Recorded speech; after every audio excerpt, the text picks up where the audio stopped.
김호중 씨를 둘러싸고 벌어진 소속사 등의 조직적인 범죄 현황. 이게 논란입니다. 조직적. 특히 김 씨의 여러 혐의를 입증할 핵심 단서, 즉 스모킹건, 바로 메모리 카드가 되겠는데 이게 모두 사라졌다는 건데요. 내용 자세하게 알아봅니다. 최 기자. 네, 이 경찰이 어제 김 씨 소속사를 추가적으로 압수를 했는데요. 이 김 씨가 사고 당일날 탔던 세 대의 차량의 블랙박스가 모두 사라진 점을 확인했습니다. 김 씨는 사고 당시에 유흥주점 관계자 차량을 타고 주점으로 일단 갔고 이후에 대리기사를 불러서 집으로 귀가를 했다가 다시 본인 차량을 몰고 나가던 중에 압구정에서 밤 11시 넘어 사고를 냈죠. 그 뒤 매니저가 모는 소속사의 차량을 타고 본인 자택이 아니라 경기도 호텔로 이동을 했는데 이때 사용이 됐던 세 대 차량의 블랙박스가 모두 동시에 사라진 흔적을 발견한 겁니다. 이 블랙박스는 당시 행적과 자칫 그 차량에 탑승하고 있던 사람들 간의 대화까지도 확보를 할 수 있는 이른바 스모킹건인데 의도적으로 조직적으로 은폐하거나 삭제했을 가능성에도 무게가 실리고 있습니다. 그렇군요. 정황 증거는 지금 한두 가지가 나온 것이 아닌데요. 결국은 이제 조직적인 증거인멸.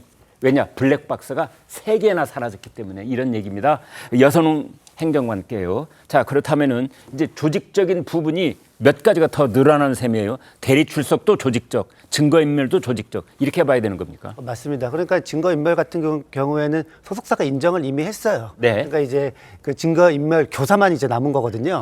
그렇고 이제 뭐 블랙박스 뭐 메모리 카드 같은 경우에는 지금 음주 차량 없어진 거는 이해할 수 있잖아요. 네. 왜 없어졌는지. 예. 근데 그날 김호중 씨가 탔던 차량 모두, 그러니까 차량을 이제 총 3대를 탔는데 네. 2대의 메모리 카드도 없어졌어요. 방금 최지영 기자가 이야기한 것처럼 거기서 이제 뭐 그 차량 안에서 음주를 확인할 수 있는 그런 정황들이 아마 녹화되거나 기록될 수 있거든요. 네. 그런 것들을 같이 없앤 거는 이거는 뭐 조직적인 은폐는 맞고 네. 이거는 이제 굉장히 치밀했다 이렇게 볼 수 있을 것 같습니다. 네. 그러니까 이제 김호중 씨가 뭐 예를 들면은 이 증거인멸뿐만 아니라 굉장히 이 모든 사안에 대해서 계획적이고 치밀했다 이거를 확인할 수 있는 게, 그러니까 운전자 바꿔치기를 했는데 보통이면 그냥 운전자 바꿔치기 인정할 수 있는데 옷까지 바꿔줘요. 네. 그리고 그 김호중 씨가 이제 그 매니저랑 사고 이후에 매니저랑 편의점에서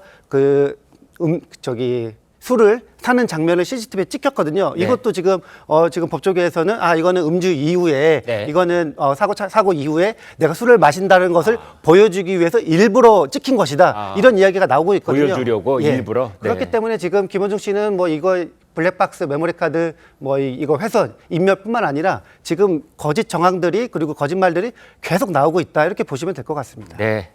지금 말씀 중에 높아심에서 가령 음주운전 차량 그 백색 SUV 거기에 이제 메모리 카드가 없어진 걸 이해할 수 있다. 또 옷 바꿔 입은 걸 인정할 수 있다. 이 말씀은요. 그 범죄의 의도를 알아낼 수 있다. 이제 이런 뜻으로 저희가 해석을 하겠습니다. 김호중 씨 측이 벌인 이 대담한 일. 정말 확인된 것만 해도 한두 가지가 지금 아니고 계속 쌓여가고 있는데 그런데 김호중 씨 측은 무엇을 믿고 이렇게까지 대담한 일들을 벌인 걸까요?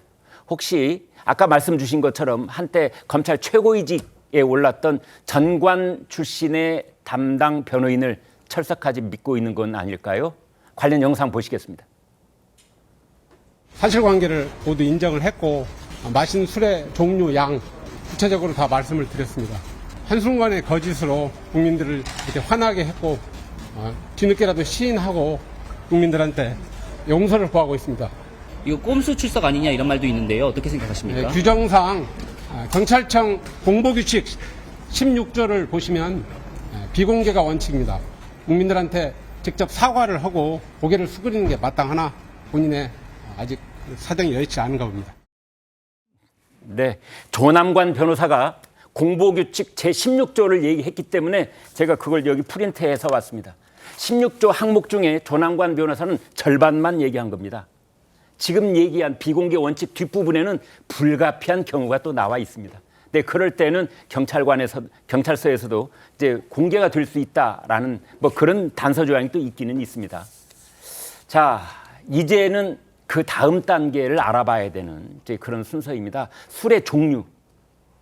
같은 시간 비슷한 이 분량의 술을 마시더라도 알코올 도수에 따라서 그 음주의 그 이 알코올 혈액 알코올 농도는 천양지차가 될 수 있거든요. 가령 도수가 아주 낮은 술을 마셨느냐 아니면 위스키 뭐 40도, 50도의 술을 마셨느냐에 따라서 크게 달라지는데 이제 그것을 말했다고 조남관 변호사가 얘기한 것은 여론이 아주 냉담해진 뭐 그런 것을 이제 참작했기 때문이 아닌가 싶은데 여기서 혈중 알코올 농도 0.03% 얘기가 나오고 있습니다. 그 내용 알아보겠습니다. 성재준 의원님. 네, 그러니까 이게 지금 0.03%가 굉장히 중요한 기준이죠. 네. 그게 이제 넘게 돼야지 음주운전이 인정이 되게 되는 겁니다. 근데 이번에 사실상 김호중 씨 측에서 저렇게 뭐 시인을 했다라고 할까요? 음주 사실에 대해서. 네. 그랬던 계기가 이제 국가수의 그 결과가 나왔기 때문인데 네. 우리 이제 그 신체 같은 경우는 아시는 것처럼 이제 알코올을 먹고 나면은 90분 정도까지는 이제 계속해가지고 수치가 올라가다가 90분 이후부터는 이제 좀 줄어들게 됩니다. 당연히 네. 이제 알코올을 분해하게 되니까요. 그리고 분해한 결과로서 이제 부산물이 몸에 남게 되는 것인데 그거를 이제 국가수가 이번에 검출을 해낸 겁니다. 네. 근데 이제 문제가 음주했다라는 사실은 그거를 통해서 알 수가 있는데 어느 정도를 마셨는가는 또 알 수가 없거든요. 네. 근데 이제 아까 전에 이제 그 조남관 변호사의 얘기 중에 굉장히 저희가 중심적으로 봐야 되는 게 뭐냐면 마신 술의 종류와 양 이 두 가지만 얘기합니다. 네. 근데 사실 제일 중요한 포인트는 시점이거든요. 네. 언제 마셨는지에 대한 얘기가 지금 조남관 변호사의 얘기에 따르면 시점은 공개를 안 한 것처럼 저는 느껴져요. 네. 근데 아시는 것처럼 지금 이제 김호중 씨 같은 경우는 교통사고가 나고 난 뒤에 맥주를 지금 마셨다라는 것까지도 확인이 되어 있는 상태입니다. 네. 왜 도대체 그렇게 사고가 나고 난 뒤에 맥주를 마셨을까?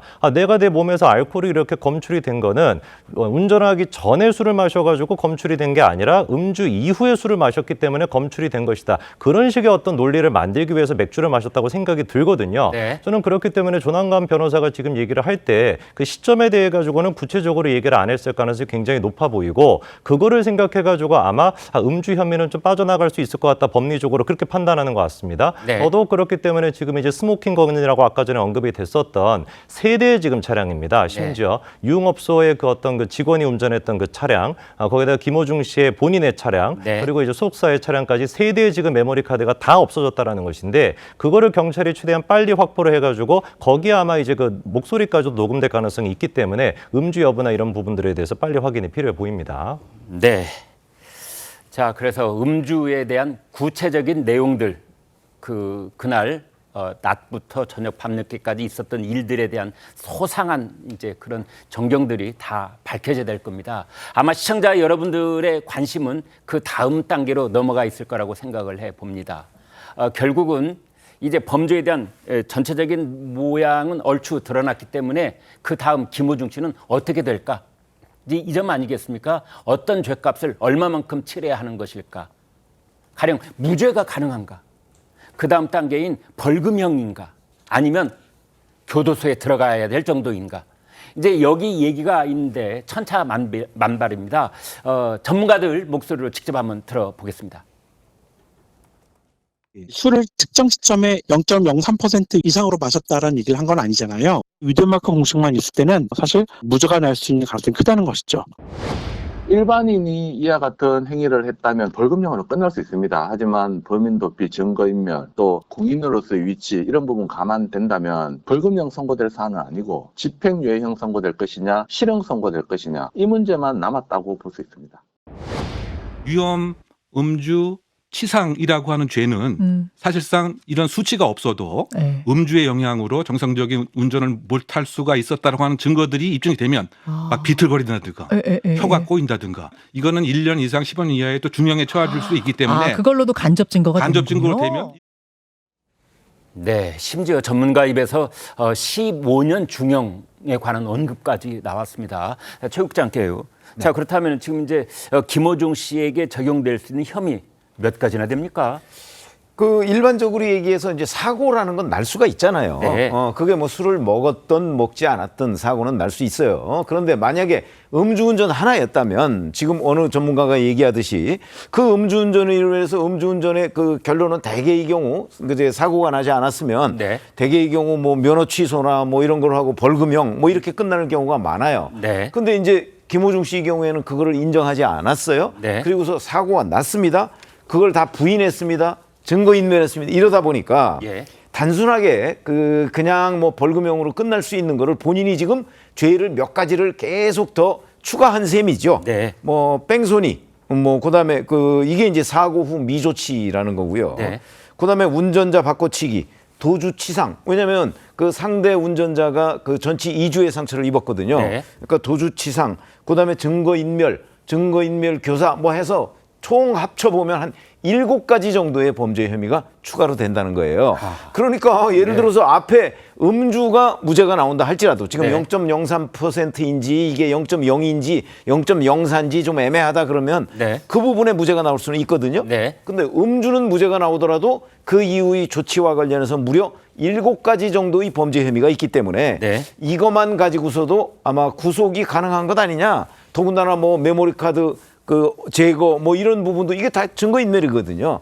그런 점에서 본다면 아마 조남관 변호사를 왜 썼을까? 이것도 이거와 연관돼 있지 않나. 아하, 이게 예. 경찰 수사를 마치면 이제 검찰로 송치가 될 테니까. 네. 그렇게 되면 이제 조남관 변호사 검찰총장 직무대행까지 했던 사람 아닙니까? 네. 그러니까 검찰 단계에서 뭔가 이거를 어떤 전관 변호사의 우위력을 발휘할 수 있도록 이런 거물급을 쓴 것 아니냐. 이런 이제 의심까지 드는 거죠. 네.